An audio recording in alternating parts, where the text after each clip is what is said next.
Hey guys, welcome to the Challenge Podcast. I'm Coach Steve. And I'm Coach Nick, and we're going to be talking about everything fitness, health, and the challenge. Let's get on with the show.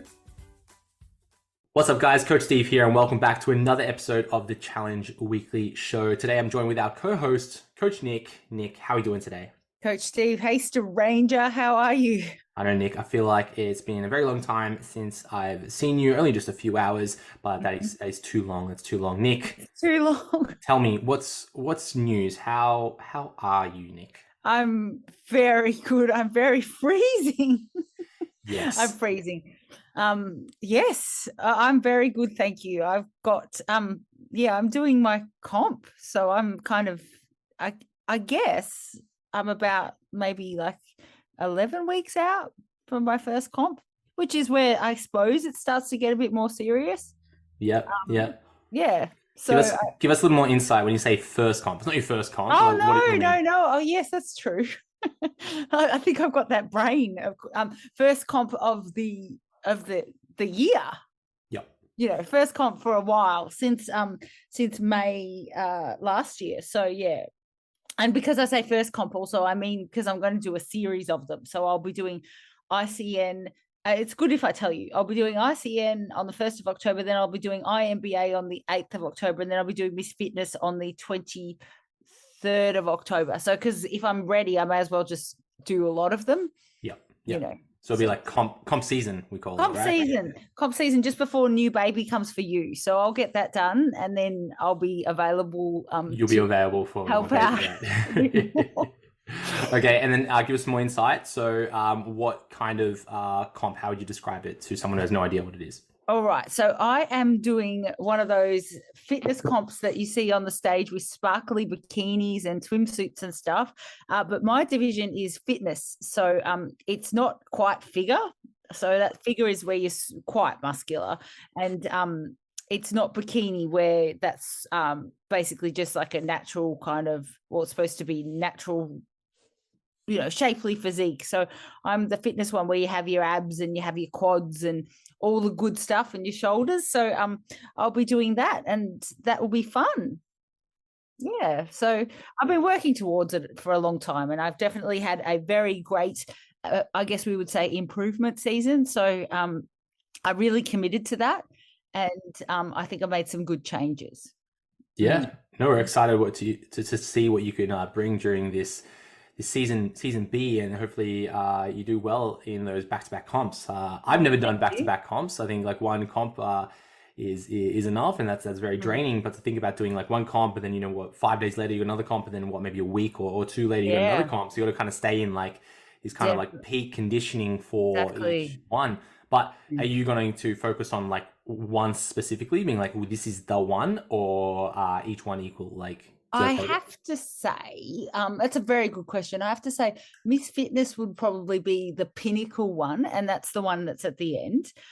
But each one has their own individual look, and, you know, I really want to nail each one. So I can't help but say that I'm focusing on all three. I'm really looking forward to it. Once I get into that kind of condition, I don't mind it either. I'm okay with it. I can handle it. And I haven't done it for so long that it's kind of something that's exciting for me. So I'll be all right. But also, if I do well in the first couple, I'll be able to chill a little bit for Miss Fitness, because there won't be much pressure that I'll put on myself. So then I'll probably come in even better. Because you know how when you're a bit relaxed? Yeah. No, that stress plays a big part of it, right? That's right. And the idea is also to just get ready a little bit earlier too. So I can kind of play around and perhaps even, you know, I won't say eat my way into the show, but maybe not be on super low calories going in to every single show. So perhaps even sort of starting that reverse diet into the third show, which would be really nice, because that means that my muscles will look nice and full.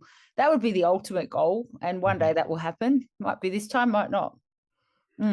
Yeah, it's a very like delicate balance, right? And I don't need to tell you this, more of those who are listening, where to get your body into that like peak level where you can like really strategically say, this is the best that I could possibly look from a range of different variables and inputs, you know, everything from how much water you drink, how much carbohydrate you consume, how many calories you consume, how much exercise you do or don't do, how much sleep you get, all the bits and pieces. And or if you can line up everything in a straight line and that is your peak condition, that takes a lot of tinkering and a lot of experimentation. So, Nick, seasoned, physique athlete, and she's still trying to find what is the best kind of a recipe that works for her. So if you're getting towards the end of this challenge and you're kind of like, well, how can I do peak week or get the best, results? My answer is, I don't know. There are a bit of a framework and a few principles to follow, but your body is very unique to you. Your environment is very unique to you, and it can take, multiple attempts and multiple years of doing it until you kind of find the best strategy to bring your best package on stage. So Nick, we're really excited to see what you can do. Oh, thank you. And that is about 11 weeks away, you're saying? That's right. Yeah. And it's, I'm also excited because now I've told you guys, well, there's two things. One is I'm accountable, and everybody can follow along, so that's going to make me feel accountable. But the other side of it is, I was listening to a podcast today that was actually saying that if you say your goals, it gives you the same dopamine hit as if you've actually achieved your goal. So I'm a bit worried if that's true, then I feel like I've already achieved them, so I won't work as hard. Do you think that that's true? Yeah, I have seen that before, and I think that is true. Yeah, but that's okay, because I think you have a few thousand people that listen to this podcast who may keep you a little bit accountable, Nick. All right. So if you wanna give Nick the little thumbs up and support, you can go follow Nick on Instagram. I think it's just your name, Nick. Is it at Nicoletta Ceppellini? So I'm the only one that. Look, honestly, I'm the only Nicoletta Ceppellini there, so it won't be hard to find me. Yeah, you can find Nick's handle in the comments. The description down below in this podcast. Yeah. Yes, definitely. And also, all you've got to look for is there's a couple of bunnies on my Instagram. So just look for that bunny, and then the bunnies. You're in the right spot. But yes, so that's exciting. How are you?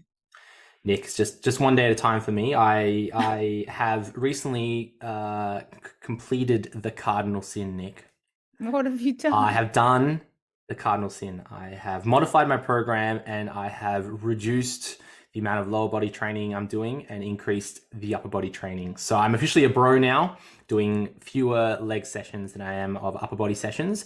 But that's okay, because I have sinned and I've repented my sins, and now it's onwards and upwards for my upper body. So that's okay. What's your reasoning? Well, look, okay, so I love training my lower body, and I love training legs, but there's a time in your fitness journey where you do need to specialize in certain areas. So following a balanced program only gets you so far. So if you're thinking, okay, I need to do X amount of lower body, X amount of upper body, or I need to be even, or I need to balance it out, right? There are times where you need to devote your resources into certain areas, okay? And that's more of these kind of advanced concepts, and that's where we kind of get into like our specialized programs. So things like our ultimate arms, legendary legs, where, you can't just keep doing like a full body program indefinitely, because, you might just get kind of it's a very similar conversation to those who want to just maintain their body weight indefinitely or eat at maintenance calories indefinitely. You might not get a significant change, but if you were to structure your training program, so at the moment I'm doing a lower body day, so I'm maintaining my lower body training, and then ramping up my upper body volume so that I can grow my upper body, and cycle that on for a couple of meso cycles, come off, go back to maintenance, and cycle back on. That allows my upper body to kind of catch up. And just looking at my physique, my lower body really great, upper body maybe not as developed, especially in my shoulders and my arms, right? Mainly because I as a strange man, who doesn't like to train his arms, I'm not a big fan of training biceps and triceps, right? Like, it's not what I get excited about. I like training my chest and my back. When it comes to the old biceps, triceps, right? So I have completed the cardinal sin, Nick. I am now a bro, and I am doing an upper body day on a Monday. So Monday chest day, bro, and that's okay, because I had chest day today too, so I'm bro too. Bro too, yes, bro day, bro and broettes out there on Monday, broetta. Nika Broetta, love it. But that's okay. That's one day at a time, and hopefully I can, grow my little pipes up a little bit on the arms and fill out my t-shirts again. Excellent. Well, I mean, like as far as I can see from this podcast, like it's not like your t-shirt's baggy or anything. So No, oh, look, I think this is the you other have problem that bigorexia. yeah, bigorexia. It's a thing, especially when you start, looking at yourself every day, being like, I can be bigger, I can be bigger. And that's okay. It's okay because that's just my fitness goals, and that doesn't mean that you need to have the same fitness goals. But things have changed, and it's good because it's really fascinating to see how volume changes really quickly, and the carryover effect of like the pump and like the inflammation response, and like just by training your upper body more, just like training your lower body more, or just like training, you see increases in like body girth, like the size of your arms, right? It gets bigger. So just the carryover effect of doing more volume leads to more cellular swelling, so that you visibly look bigger, even though the muscle may not be bigger. We might talk about that actually in a few Q&A questions later in this podcast. But Nick, look, let's get back into challenge world. So it's an exciting time. We're in week 4. So we're getting up to the tail end of this first phase of the challenge, the week 1 to 4 phase of the challenge. Now, when we move into next week, as we transition to week 5, we move on to the next phase of the challenge, where you'll see a new training program appear in your training plan, and you'll see your nutrition plan slightly change. So if you were following like a weight loss strategy, your energy or your calories will slowly decrease. And if you're following a weight gain strategy, you will find that your calories slowly increase. So there is that phasic change as we move into the next phase of the challenge. And you'll also see a few different combinations of meals in your nutrition plan as well. Now, once we conclude week 4, you will be prompted to complete the week 4 check-in photo. Okay, so that will actually be next week. So coming into week 5, as we transition to week 5, you'll get the week 4 check-in prompt. Okay, so I know it sounds a little bit strange, but once we conclude that phase, you will be able to take a photo, and then you'll be able to upload that check-in photo as we start the next phase of the challenge. Okay, so that doesn't mean that you need to wait to take your photo until that day. You could take your photo right now, click, take a little check-in photo, and then just upload that photo once you get prompted on your app next week. Now, that week 4 check-in photo isn't judged. It's just a requirement to have that check-in process. So you don't need the entry document, you don't need a newspaper or anything like that. It's just a photo, just to make sure that you're still part of the challenge. Check it in, and then you'll be able to see the button appear on your home page to complete your check-in, where you'll just input your photo, and it'll ask for your weight as well. Okay. Mm-hmm. Now, Nick, we've been working hard behind the scenes to continue to improve the M Challenge app. And we are, as of recording of this podcast, we're expecting a new update to come to both Android and Apple, which sees a range of updates from the back end of our system, and then a range of front end things that you see. Okay, so we will be moving on to version 2.0. Wow, 2.0, Nick, already there, of the M Challenge app.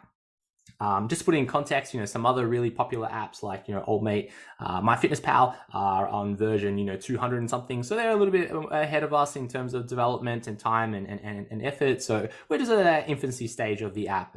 So we are still expecting to continue to develop the M Challenge app. Now, a few features that are going to be implemented with this new update over the past week. Firstly, we have integrated Google Fit. So after lots of battles with Google, hail the Google overlords, we've integrated Google Fit into our M Challenge app. And now, if you are on Android and on iOS, you can connect your smartwatch to either Apple Health or Google Fit, and then connect that Google Fit or Apple Health to the M Challenge app. So if you'd like more information about how to complete that process, you can go to the M Challenge website. In our blog, I've written a detailed step-by-step guide on how to sync almost every activity tracker out there. That is somewhat popular. I'm sorry, I couldn't get through some of those obscure brands that you might find online, especially in maybe Eastern cultures. But the majority of those brands can integrate very nicely with Google Fit or Apple Health. Okay. Mm-hmm. Mm-hmm. Next thing, Nick, is we have updated and expanded our food database. Okay, so our food database is now up to 400 food items. So we put out a post last week we spoke about it on our podcast and also on our social media pages about what foods you'd like to see in the app, and we have expanded our food database up to 400 different food items. Okay, we are still looking at ways to expand the food database. So if there is a particular type of food that you'd like in the app, we will endeavor to add that food promptly manner. Okay, and we are looking at ways to add a feature to the M Challenge app where you can manually add a an item to the food database, which would go through a screening process from myself or Nick or our admin team. So that means that we negate problems that maybe MyFitnessPal or other apps that use crowdsourced data faced, where there's like 30 chicken breast items in there where we don't know which one is actually the correct one. So that screening process just allows us to have one official item of that food, and then we can confirm that it is of the correct values as well. So that is a feature that we are in the process of developing, and that can just take some time. So thank you to everybody, the many of you who have asked for this feature. It is something that will take time to implement, but we are looking at adding that feature to our program. Okay. Yeah, I think people have been happy with the latest editions of food because they're all the classic ones that everyone lives off. So good on you. Yeah. The next feature that we are adding to our app with the very next update, probably the one that you download today when you're listening to this podcast, is another search bar in our nutrition plan. So if you go to swap a food item, there will be a search bar now. So previously we needed to scroll through all the food items to make a swap, and now there's a search bar where you can swap that food item nice and easily. So that's a new feature which I'm sure many of you will find very helpful. Okay. Now we are developing a few other features that should be coming soon, probably with the next update that we're planning. So we are still developing our exercise video library, so that will come very shortly, and a way that you can view the history information within a workout. So maybe you can view the load or the reps you completed with a certain workout while you're training. So that means that if you're doing a bench press, you could review when you completed the bench press in the past. So it's a little bit tricky if you're going to look at the exact workout of that versus looking at the bench press as a whole, because you may have done the bench press across different rep ranges. So if you can just review the history of the entire time you've done a bench press, that can be some great information while you're doing that workout. Okay, so that'll be something that's visible within a workout. Another feature that we're looking at implementing is a meal summary. So when you look at, let's say, breakfast, you can see some of the information such as the calories of that meal and some of the macros of that meal. So if you are looking at replacing that meal with, let's say, a pre-made meal or a recipe or another style of food, you can simply look at that information and just find an equivalent swap for the entire meal. Okay, so there's some of the features that might be coming sooner than you think. But look, we are always looking for ways to improve our app. We've got many features in the pipeline, and of course it's just a matter of us project managing it and prioritizing those features accordingly, and then of course utilizing the resources that we have available. If I'm being real right now, we're not a multi-million-dollar international company like I'm talking about MyFitnessPal a few times today, and we are developing the best app that we possibly can, so that we can get the best results possible. Now remember that the challenge is ultimately what the name suggests. A challenge is a competition.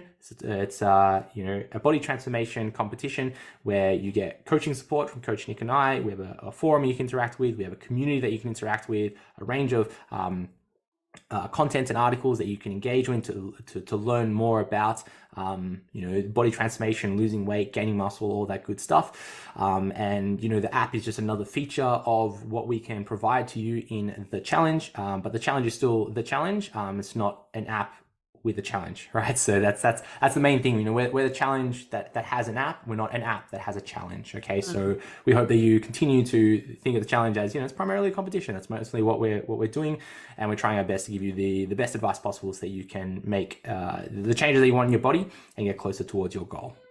That's right. We're still around no matter whether there's an app or not. So we're here for you. So there's an app, and there's us. And there's us. Yeah. Now, Nick, look, let's move on to our next segment here where we have our community highlight, where we highlight some members of our community. So, Nick, take us away. Who did you find this week and who would you like to highlight? All right. Welcome, Robina Hewson. Robina says, a walk along the coast that turned into a run. All of those excuses of my knees will hurt, my legs will be sore for legs day on Friday. Not sure if I can do it. I shut them out and said, let's just see how far I can go. 4.92 Ks was how far I went. A few stops for photos. Next time I'll go an extra 80 meters to round it off to 5Ks. I really, really loved it. I actually couldn't believe how well I did. So well done, Robina. How good. I love it when you have an impromptu walk that turns into a run. How good, Robina. Keep it up. Yeah, very, very good. Yeah, very, very inspiring. All right, Crystal Holdsworth. Ring push-ups giving me muscles. Food hasn't been on point. Still can't eat in an 8-hour shift. So busy. Then trying to fit in the gym, family, cleaning house, and keeping on top of mowing lawns and gardens. I forget to eat. I call it eat on the go. Thankful to meal prep once a fortnight, or my teenagers cook extra for when I get home. So it seems like everybody's on board with Crystal, and that's all about setting your environment. So that's really good to know that her family's there to support her. How good. Having teenagers to help you cook. How good, Nick? It is good, actually. I'll just tell you a really quick story. We went out with Shane's boss for dinner, and there was this fancy dessert that he ordered. Now, I couldn't eat it because of my goals, but it's all good. My daughter, who is 12, she can make the same dessert. It's a layered crepe cake, and apparently it's the thing. And Zara makes it. She just makes such a mess in the kitchen. But other than that, Zara could be a pastry chef at like one of Melbourne's top restaurants and charge about $45 for her layer cake. No pressure, Zara, but just saying. Teenagers can do really good things when they want to in the kitchen. Okay, so now we've got Nerida Canas, or Kana, because it could be Kana, I'm not sure. But Nerida, well done. You're very active on the Facebook group, and it's fantastic because I reckon active is accountable. Anyway, she says, it's leg day and it shows. I can see my calf again. Oh, that's always nice when your calves get leaner. Feeling stronger already. And also a little bit of a happy Tutu Tuesday, which people are loving. They love their tutus. So Nerida, well done. Nerida, is it Canas? Canas? I reckon it's Kana, but she can tell us. Yeah, okay. I feel like the A needs to have a little like accent on it, like a little wave. And like it probably actually does. It's just that we don't have that on our typer. No, so good, so good, Nerida. How good are calves when they pop? Yes, they're good. We like them. Now, Nick, I've got a few individuals that I'd like to highlight this week. So the first one goes out to Melissa Barbarich. I believe she's recently changed her name, Melissa. One step at a time. Today, I went completely out of my comfort zone, and for the first time in 13 years, I stepped back into a gym. I signed up for Fernwood and added a PT twice a week. I love that they are a 24-hour gym so that I can go before and after work, and I could do virtual classes if no one is on. I am committed this round, and knowing that they have extra machines and weights I will need to use, as well as the PT showing me if I'm doing the exercises and lifting correctly. I love that. And I think that overcoming the fear of, getting back into a gym, for whatever reason, it's been 13 years, maybe you love training at home. Maybe there are some folk who are, coming out of like the COVID period, getting back into gyms and being in a social environment. It can be a big step, it can be a daunting step. And that gym intimidation is a real thing. And it's amazing for Melissa to get back in the gym and utilize some of the fun toys, I'd call them, like some of the machines and the weights that are there can be a great way to challenge our body and allow us to do some cool things that we simply can't do in a home gym environment. So I'm excited for her. Yeah, good on you, Melissa. Yeah, good on you. And it's always good to get a coach or PT to show you through the correct way to do a certain thing, and that's what they're there for. So do enlist one of them from time to time just to double check. The next one here goes out to Felicia Ellis. She writes, first time posting about my body and it's making me nervous. So just for context, she posted a little before and after photo here. But anyway, here's my 3-week progress. No change in weight, but I can see some changes already. 1 year postpartum, my body has completely changed and is the worst it's ever been. Hello, mummy belly and stretch marks. This time I'm determined to complete this challenge and grow.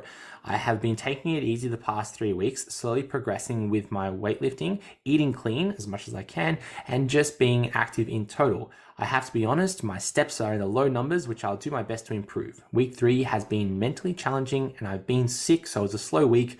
Week 4 will be better. And I like this post. I like this post because it was an honest post. You know, it's a first time posting. She posted before and after photo. And it's not really about the photo. It's more about, you know, making yourself seen, making yourself publicly seen, you know, right? Being active online. That's a really powerful thing internally to make us train a little bit harder, you know, being accountable. Kind of like what you said, Nick, where you are going to train. Now there's people know that you're going to go and compete in this competition. Same as Felicia here, who, you know, people see her.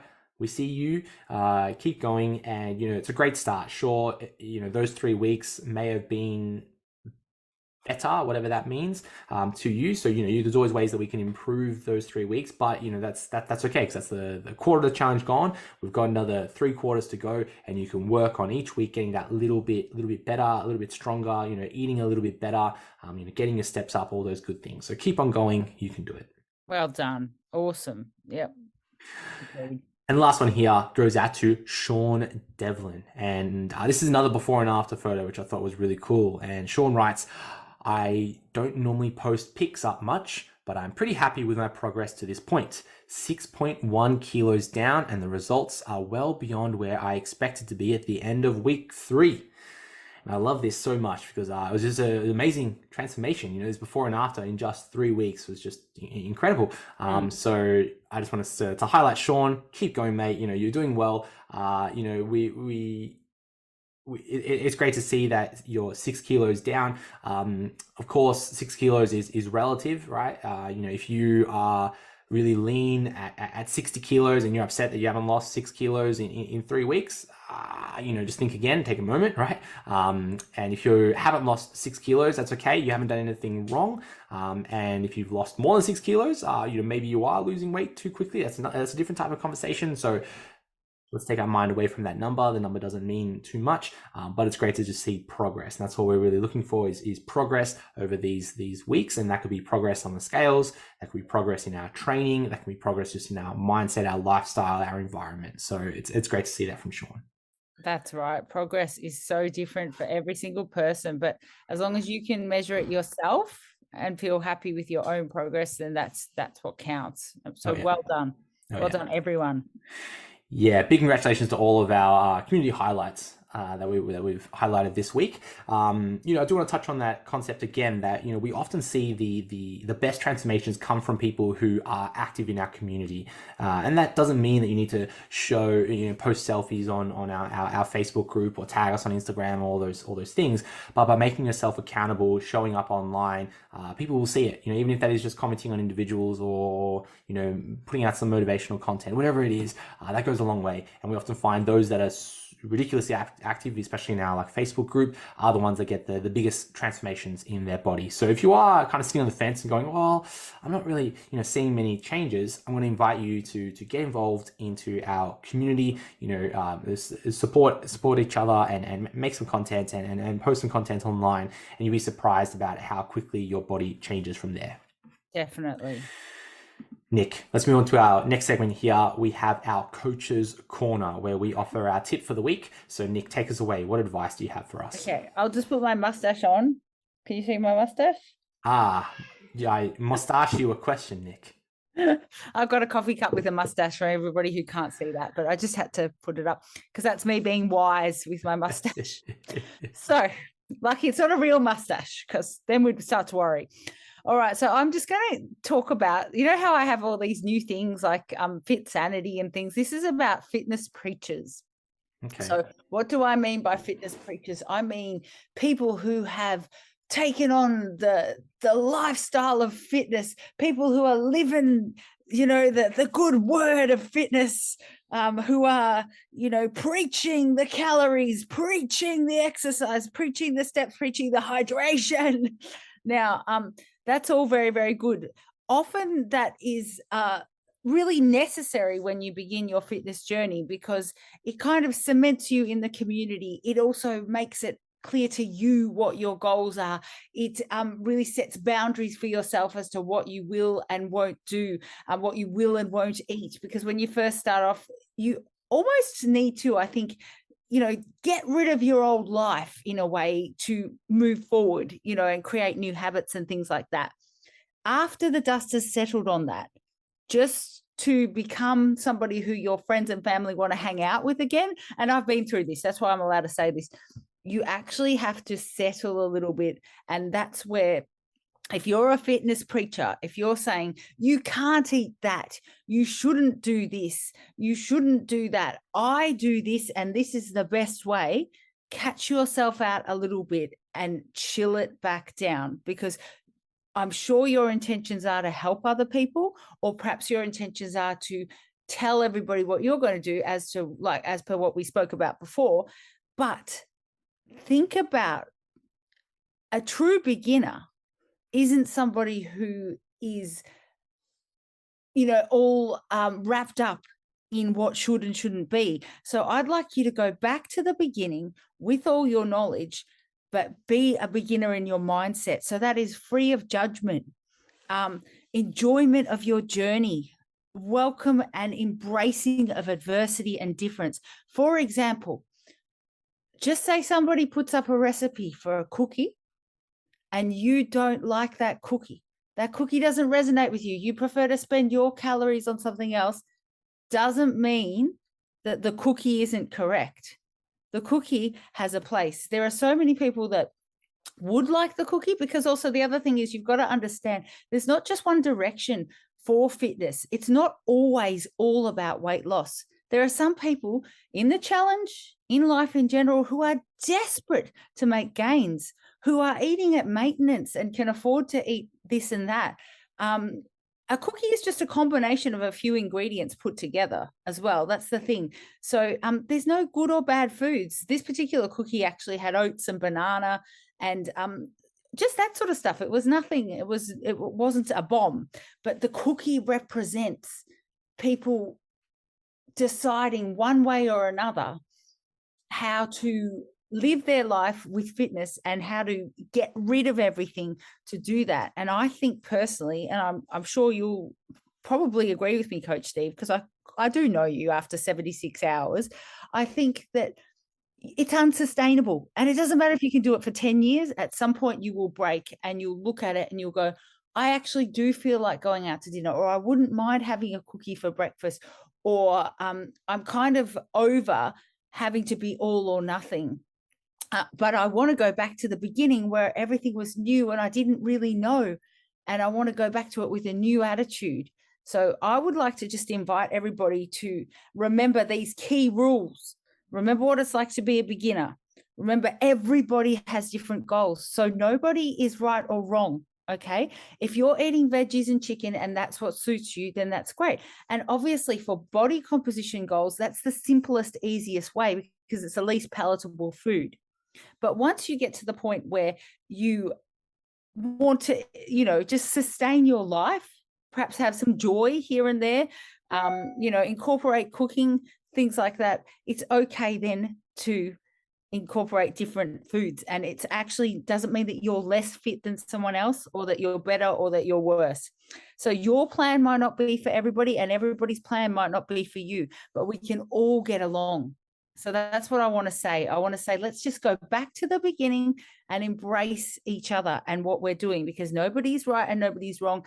The biggest answer that we always have as coaches, with all your education, Steve, with all my experience, with all the different things that we have, we always say it depends, doesn't it? Don't we? We always say that. Yeah, that's right. It does. It depends. It does. No, I like that, Nick. Yeah, I do think there are some folk that are very quick to be, I'm going to use the word gatekeepers, and I don't mean to offend anybody here, where, they are standing at the door of fitness and, they're kind of like Gandalf, like, you shall not pass. They've got the little staff there. And, here's someone who's brand new to the fitness world being like, oh, I'm excited to get strong and be able to play with my kids and, not feel like I'm aging and, maybe lose some body weight and, be able to run 5 kilometers on the beach or whatever their goal is. Oh, I'm excited. And then, here comes Gandalf at the door. You shall not pass unless you eat chicken and veg and, do this many steps and drink this many liters of water and take this many supplements and this, and this, where we know that that's not the case, and that person doesn't need to be a gatekeeper and say that, X, Y, and Z it needs to happen. And we see that more and more, especially in more modern literature, I guess, science, where we go, well, we see people getting extremely fit and extremely lean and crazy strong, doing a whole range of things where we go, maybe what we thought 10, 20 years ago, in the golden era of the Arnold era, maybe that wasn't like what we need to do. Like, it's one strategy and it works for a variety of reasons, but all these things also work as well.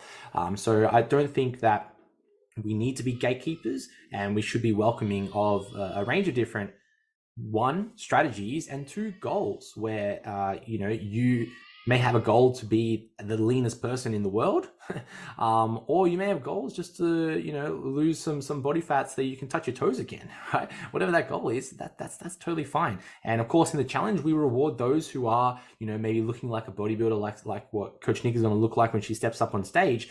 But that doesn't mean that fitness has to be what the challenge is. Of course, that's what we want in our competition. But each one of us is on our own journey, and each one of us is following our own standards of what we think fitness is. And if you find that you're a gatekeeper telling someone that they're wrong because they did something, just think about it again. Be kind. Be kind to each other.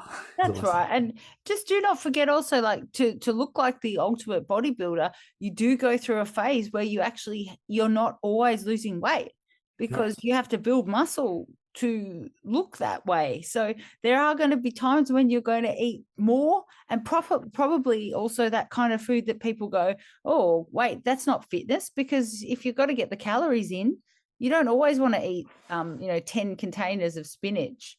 You might want to eat a cookie. Yeah. No, they're all viable strategies. And just touching on that one, if I just decided to stay as lean as I could forever, I wouldn't be where I am now, right? Where I'm sitting there thinking, okay, well, my legs have grown to an adequate amount. How do I make my upper body grow the same amount? Okay, I've got to scale my volume. I can't stay at maintenance or growing here, there, blah, blah, blah. I've got to actually encourage it to grow. And if you see any old videos of me demoing exercises on the challenge, previous Max and Maxine challenge, you might see how lean I was. And now I'm a little bit thicker, but that's on purpose because I want to grow my body, right? So, those times where you can't keep dieting to oblivion, you need to go through a phase of building and growing. Yeah. So just ask yourself, am I a meal or a snack? If you're losing weight, you're a snack. If you're gaining, you're a meal. Oh gosh, and Nick. It's all good. All good. All right. Nick, okay, I want to talk a little bit about measuring progress, okay, and taking it on the lens of maybe like a scientific experiment, okay. And stay with me. Don't tap out now just because I've talked about science. But essentially what we're trying to do in our body here when we are going through a fitness journey or doing the challenge is we're doing a mini like science experiment on ourselves. Okay, we're applying an intervention. Okay, it's not doing like a science test, like putting some potions in a bottle and a vial. We are applying an intervention to our body. So our body is currently in what we call homeostasis. It's balanced, it's chilling out. Yeah, great. I'm a body. How you doing? We are applying an intervention. So we're doing that by applying a nutrition strategy, a food strategy, a diet, and then we're applying a training stimulus, so an exercise program, okay? And then we want to test if we're moving towards our goal, okay? Now, ultimately, we need to find a metric to measure if the intervention we're applying is successful, okay? Now, the best way to measure if we are gaining weight or losing weight is to look at our weight. Okay, crazy idea, I know. I know. What are you talking about? I know. That'd be ridiculous. If your goal is to lose weight, we need to look at our weight to determine if that's our goal. Okay, so ultimately, the best way to measure our weight is to check our, body weight again on something like some scales. Okay, so coming back down to it to rationalize that into a simple point. The best way to measure weight loss or the best way to measure weight gain is to measure our body weight, okay? Now, there are some folk that are very, very, very quick to reject the scales, either for emotional reasons or certain feelings towards scales, or a lack of understanding about a scientific principle of, averaging out data, okay? So we know that our body weight can fluctuate very quickly. And I'm talking about in the case of minutes, my body weight could fluctuate. If I have a water bottle next to me and I drink some water, I'm going to be heavier, okay? So that number isn't always super reliable, just one number. Okay. But what is a better metric of our body weight is our average body weight over time. Okay. So when we're looking at our body weight changes, there's no point measuring yourself, just once a week or once a month or once a year, because that number factors in a whole range of variables that can, go up and down from minute to minute, hour to hour as we go throughout our day. Okay. Now, broadly speaking, the variables that can scale our scale number, right, is one, our gut residue. So what's inside our digestive system. So I'm talking about the food that we eat. So if I had a really big meal, let's say last night, I had a big old, chicken salad, and it's maybe a kilo worth of food, that food is still in my stomach, in my small intestine, in my large intestine. So that gut residue is still present. So I'm going to be heavier. Or if I went to the toilet, number two, my gut residue will be lighter. So that will change the number on the scale. Now, of course, when we start a diet, often it is, different foods. It can digest slower. We may scale our fiber intake, so digestion changes. So gut residue plays a big part in any new intake of a diet. Okay. Next will be our hydration level, how much water retention we have. Now, that number of actual fluid in our body can scale drastically. If I drink some water now, I'm heavier. If I go to the toilet, number one, I'm lighter. If I had trained yesterday, I'm probably heavier because I've got some inflammation in my body. If I'm taking some creatine, I've got some more hydration in my muscle belly. If I'm training, I've got more glycogen storing in my muscle belly. If I'm stressed, I'm probably having a little bit more inflammation in my body. If I'm not sleeping well, I've got some more inflammation. So this water retention can change a lot. Okay, so if you are going to measure your progress, okay, your intervention that you're applying on your body, you need to measure your weight. Now, there's no point measuring your weight just once a week, because that's going to randomly plug in all these variables. So, if you slept poorly the night before and you're half a kilo heavier and you look at the scales and you go, I didn't lose any weight. Yeah, you won't be able to tell that information. But if you measured your body weight a few times in the week, maybe 4 times a week, 5 times a week, 6, or even better, 7 times every single day, you track that number, you measured out the average for that week, and you go, okay, this week on average I was 99.7 kilograms. Okay, next week I am 99.2 kilograms on average, taking in all that information. That is a far better way to measure our progress than just looking at the scales. And I see it way too often, even in our community highlights today, where we go, well, no weight loss. And that's impossible. You can't say that there is no weight loss, because you're saying that you started at, argument's sake, 80 kilos, and then now you're at 80 kilos as well. It's like, there is the chance that you lined up all those variables perfectly, where you drank this much water and you have this much gut residue and you had this quality of sleep, blah, blah, blah, blah, so that after 3 or 4 weeks, you started at 80 kilos and you are exactly on 80 kilos again. That's impossible. Like, it just wouldn't happen. So that's the first, one of my pet hates. Often people say, no weight loss. It's like, okay, no. There's often a recording error. There's an error in the way that you're measuring this data. And maybe you kind of round that number. You go, well, I started at 82 kilos and now I'm at 78 kilos. They're both basically 80, no weight loss. It's like, well, there is weight loss there. Okay, so that's my little rant, I would say, for those who are very quick to reject scale weight. Now, why is this somewhat important? Well, we need to know if our intervention is successful. Okay, we can't sit there and go, well, I want to lose weight, so I'm just going to, do a training program and do a nutrition program and just cross my fingers and hope for the best. We need to know if it's actually working or not. We need to know if we need to reduce our calories or increase our step counts or train a little bit harder or, change our diet completely or look at our environments because something might not be working for us.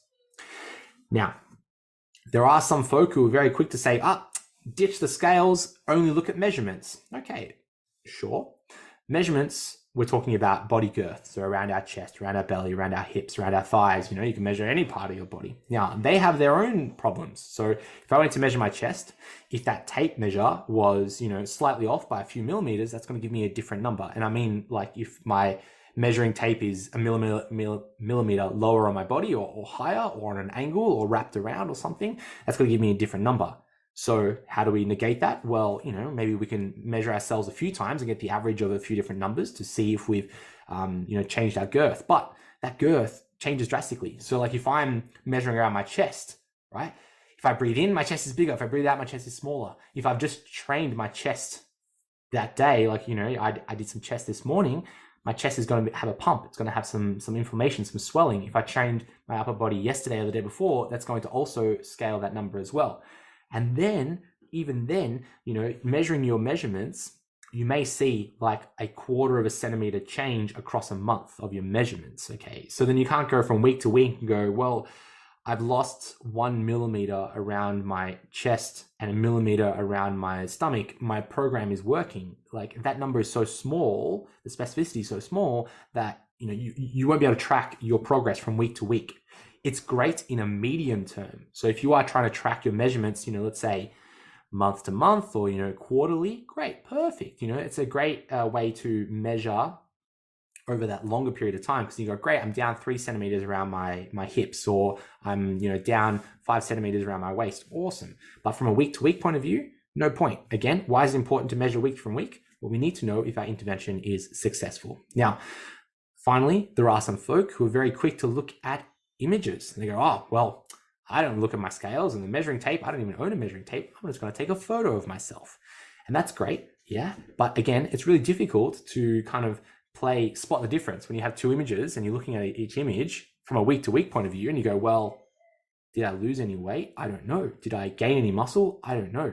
And it's very, very difficult to look at images from a week to week basis, even a month to month basis.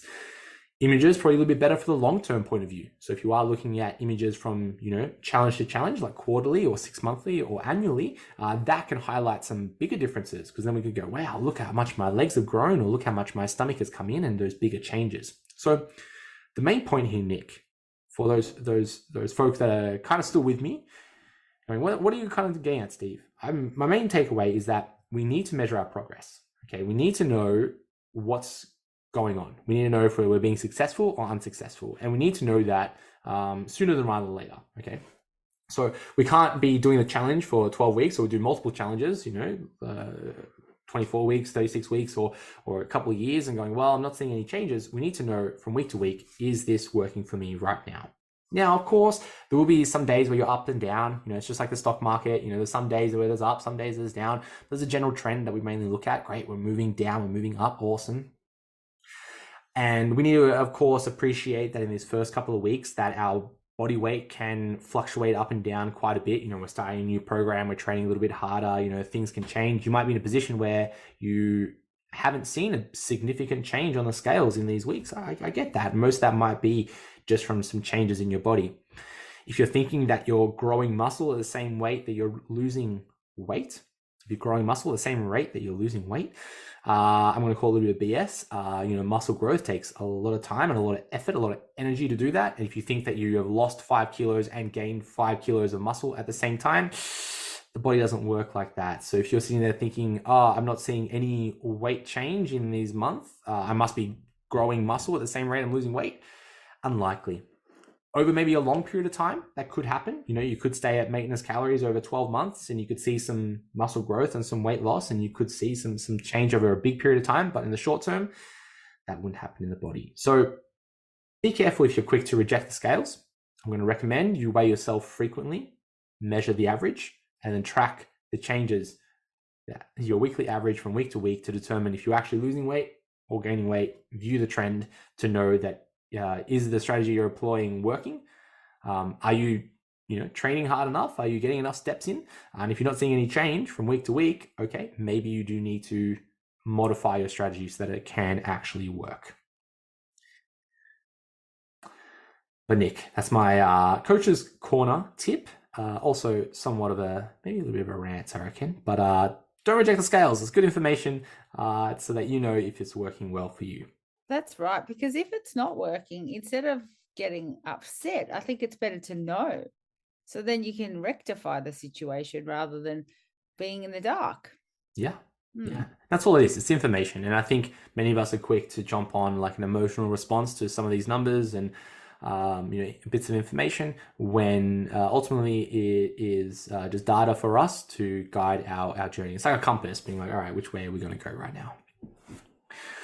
Nick, let's move on to our question answer segment here, where we are going to answer some questions from our community. Okay, the first one here goes, hi, Fit Fam and challenges. I'm heading away for work and I'm looking for any tips and tricks for sticking to a nutrition plan, lunch and dinner mostly, while staying away from home. I'll have a studio apartment with basic kitchenette, fridge, microwave, and a small oven. Sounds like they've got a few bits and pieces. So Nick, what advice are you going to give for this person who's going to be staying away from home for a little bit, and how they can stick to their meal plan? Wow.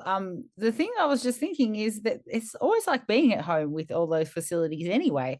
So in a way, you can use that time to really focus on your own meal plan and menu without having to worry about family or anything like that. So it's sort of like utopia in a way for food. But yeah, so you can go to the supermarket of the township, or the other thing that you can do is take it with you before you go. So go and do your basic shop. Now, for me, if I'm going away, I'll always have a packet of oats with me, just basic plain oats. I also take some protein bars just for on-the-go snacks, because I know that they are something that I can manage and I know what's going on. Then you've got your cans of tuna, your boiled eggs. Now, everybody forgets about the good old roast chicken. You can easily consume that with salad, or put it into a wrap, or have it with some rice. It's an excellent source of protein. It's already been cooked, that it's going to be good value, fantastic. So that's at all sorts of supermarkets, but also most, say you go to a country town or something where there's not much, they always have a good chicken chop, always. So that's something that I would always do. And yeah, you can get your pre-made salads all the time now from Coles or Woolies, or even, your local IGA in the country. They've always got something going on there. If you've got a kitchenette, you may have, say, like a fry pan where you can do something with egg whites as well. YoPro is another one, your yogurts, and just basically even some nuts, things like that. And you can really pre-plan that. You can think, okay, I'm going to have some chicken and salad for lunch. I'm going to perhaps boil some eggs for dinner with a wrap. You can also get the rice cups. So it's just about pre-planning, just like you would when you were at home. I wouldn't really change anything. I would just think I'm going to do everything the same, just in a different setting. Yeah, I'd agree. And when I saw this question, I kind of thought, well, cool. Like they have all these facilities without, I guess, family at home, and I think it'll be a little bit different. Like, let's rephrase the question. And Nick, I'm gonna hit you back with a different part. All right, if you went to, let's say, a hotel and you had a mini bar fridge, maybe a small microwave and no stove, would you give this person the same answer, or would you change it slightly? So what I'm getting at is they've got a smaller fridge, like on a mini bar, and then just a microwave. And let's say they're staying there for the weekend. Would you give them the same response? Nothing different, other than you wouldn't be able to do egg whites, but you could actually do them in the microwave if you were desperate anyway. You would have to just watch out for your containers, because in a hotel they're not going to provide you with lots of plates and forks and things like that. So you just have to look out for your utensils, but things to put your food in, because they want you to consume the room service. They want you to consume the mini bar. So they're going to make it the least sort of accessible. Your environment's going to be the least helpful to you, and they're wanting you to consume what they're offering, because it's probably about $50 for a piece of steak or something. So your meats and things are going to be cold, but I don't think that that's a real problem. I think that you can work around that. I'm not a temperature of things person. If you've got a microwave handy, you can do your oats in there, so that's fine. I also am somebody, shock horror, who could have cold oats. So for me, I would do exactly the same. Don't forget also that you've got your places like Subways and things where you can get just a salad bowl with some chicken. I always get double protein when I'm doing that. I will get 2 serves of chicken, because 1 serve isn't enough for someone like myself. that's like always very, very hungry. But yeah, so double chicken fills you up, absolutely delicious. Just think salad chicken. I wouldn't change. No. No, it wouldn't. Yeah, I'd agree as well. And I think maybe if you went to like a hotel and it was just a fridge and maybe a microwave, like you could bring some meal prep. You can prepare your meals for the weekend and in the fridge, and then when it's mealtime, you just microwave your container and just eat out of that. It could be a simple answer there. But no, good question. Okay. Yeah. Nick, next question here. I was under the impression that you should do large body group compound exercises and high load, low rep exercises at the start of a workout to reduce effects on fatigue and form. Is that another outdated myth? Okay, I like this question. And I think they were referring to maybe some of our programs where there might be a higher rep, low activity exercise first. Maybe so some context. Let's say the program started off with, let's say, like a calf raise, and then we moved into some squats. And the calf raise might have been, sets of like 20 to 30 repetitions. And then the squats were like of a lower rep, higher load. Okay. Now, of course, it makes sense to do something like our heavy squats first. And I'm using the word heavy because we're often doing like a low rep, higher load activity. Doing it first, we are the freshest, right? So, we don't have elements of fatigue on our body, especially when we are doing something like a squat, which demands a high level of technical execution. So we need some like mental focus in the time. So if we are somewhat fatigued and we go to do some squats, we're not going to be able to do squats very well if we're just kind of like tired, right?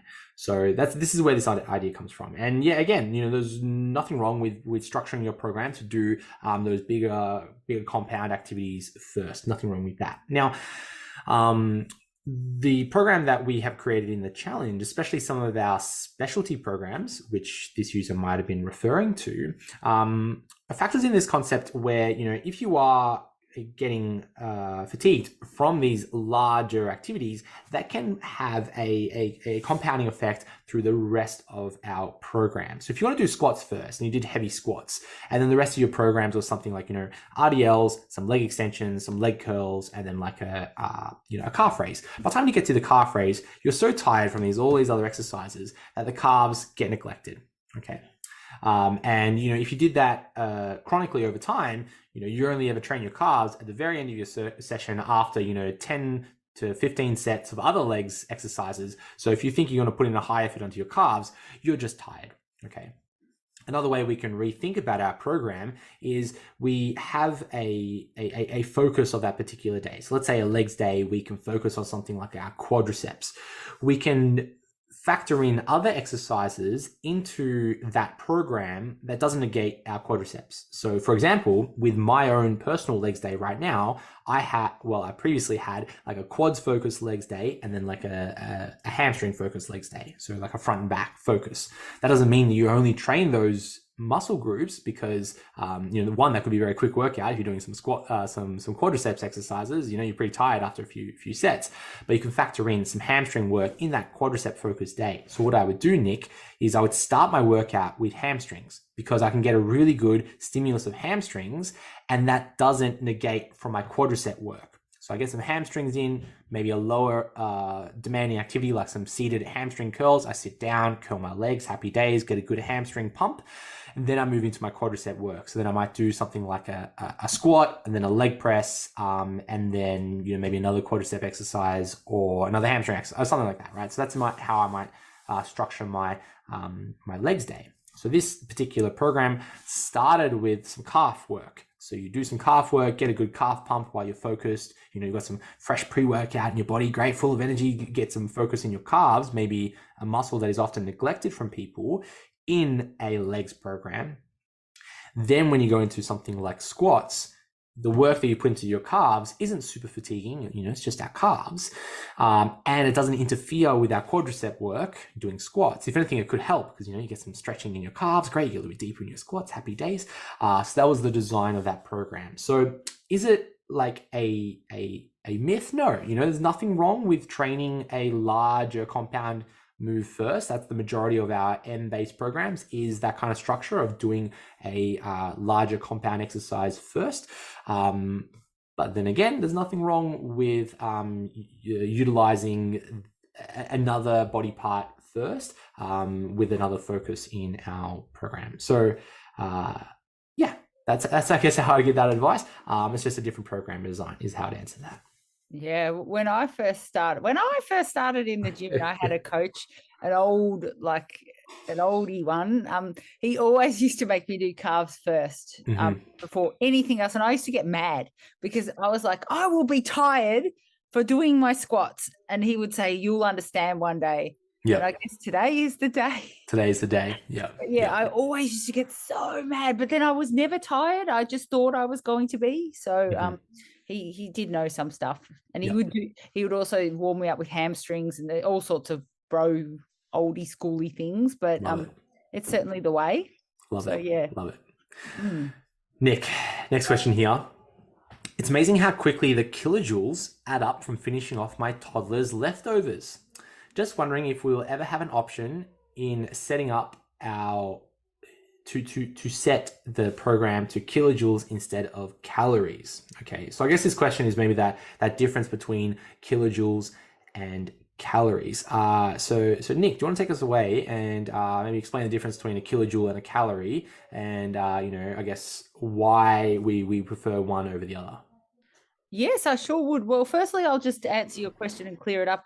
I don't think that we will ever have an option to set the kilojoules to instead of calories, because just in fitness, we just tend to work in calories, just so you know. So it just is. It's the way. And we were chatting before, and you said that that's because it's an American thing. So, I guess that's filtered down for us for whatever reason. But yeah, so also the other thing is it's just really good to see that this person's also noticing how quickly it does add up when you do randomly eat stuff. I'll just point that out. So calories are technically kilocalories. So it's part of, it's similar, but 1 kilocalorie is 4.184 kilojoules.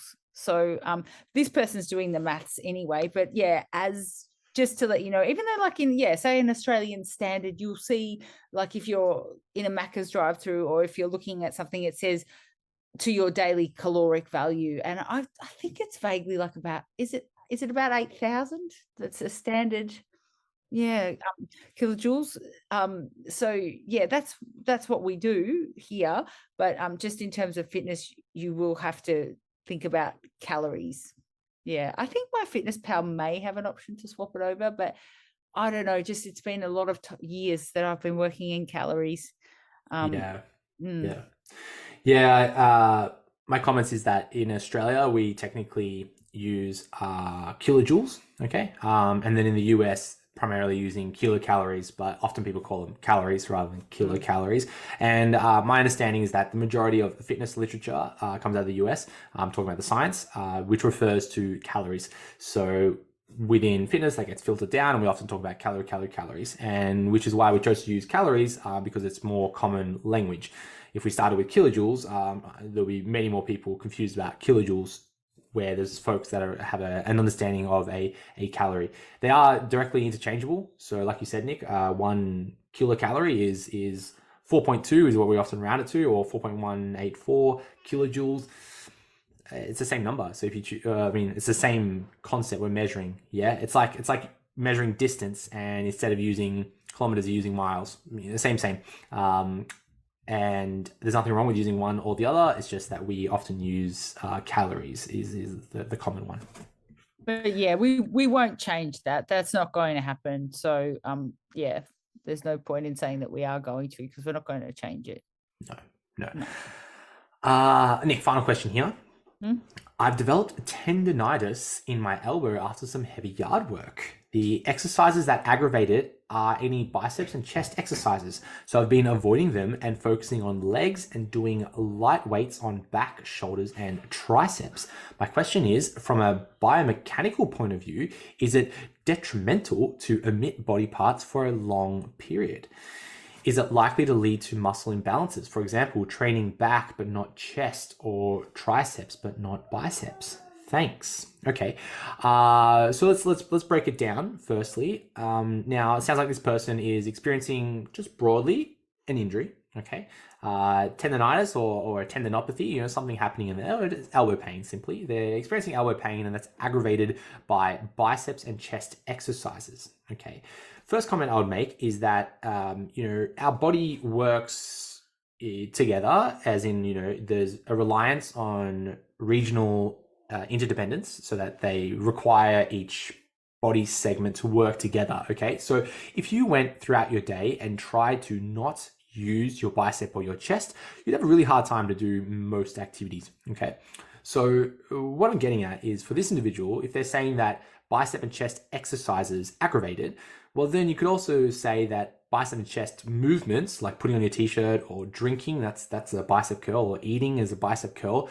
should also be painful. Okay, then if that's not the case, well, then you can always scale bicep and chest exercises accordingly. Okay, so putting it in a simple way, if you can drink something, as in grab a cup and bring it to your mouth, you're doing a bicep curl. And if that is 100 grams of 100 mils of water, and you're drinking that, you could then grab 100-gram dumbbell and do bicep curls. Okay, so there's always a way that we can scale those exercises to meet our pain tolerances or injury management strategies. Okay, now the next thing I'd say is that for any injury, the best thing that we need to do is to regress the exercise, deload it, and then look at ways to building it back up, especially for tendon pain or elbow pain or tendinopathies, or in this case a tendonitis, where we are going to be looking at ways to strengthen the elbow, which would involve things like our bicep. Okay, now the quickest way to maintain that injury is to avoid moving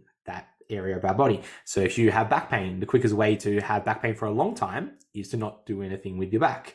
The quickest way to maintain this elbow pain is to avoid exercises. So that's my next advice as an osteopath, and seeing it in the clinic all the time, is that we want to be looking at ways to incorporate elbow work into our program. And you're doing that a little bit with back. If you're going to do a row and you think your bicep isn't working, well, think again, your bicep's working. Or if you're going to do, most people, the way they do their triceps or their shoulders, they're engaging their pecs. So those muscles are working. Okay, so we can't completely neglect that regional interdependence. That's the next thing I'd say. Now, the question is, from a biomechanical point of view, is it detrimental to emit body parts for a long period of time? Okay, so maybe not biomechanical, but from a physiological point of view, yeah, it can be problematic to completely neglect or avoid muscle groups. So if you are like one of those bros that always put trackies on and never train their legs, okay, well, you're not going to develop your legs. Okay, so from a physique point of view, you could face problems. There is a chance for that muscle stimulus to not be there, and then muscle catabolism or breakdown occurring. So yeah, you can lose muscle at a rapid rate, especially if you're in a weight loss phase. Okay, so yeah, we can face problems from muscle imbalances, maybe front and back. So if you're training your chest and then your back, yeah, okay, again, you could face some problems. And we see it in the clinic where, again, talking about the bros, I'm sorry, bros today. If you train your chest all the time, but never train your back, or you train your chest at a crazy ratio of volume or at a crazy intensity compared to your back, you get that appearance of that rounded shoulders. The shoulders want to come forward. The chest is so big compared to the back. Okay, we face some structural problems the way that we move. Yeah. But I think for this individual, we want to look at ways to reducing that elbow pain. Part of that will be incorporating some elbow-based work. Now, when it comes to maintaining our body through either one, injuries, or two, strategies, like myself, I'm maintaining the volume in my legs to, not lose any leg size or minimize as much leg size loss as I can, while focusing on other areas like my upper body, where this individual is doing the opposite, where they may be doing less work on the upper body, more work on their lower body.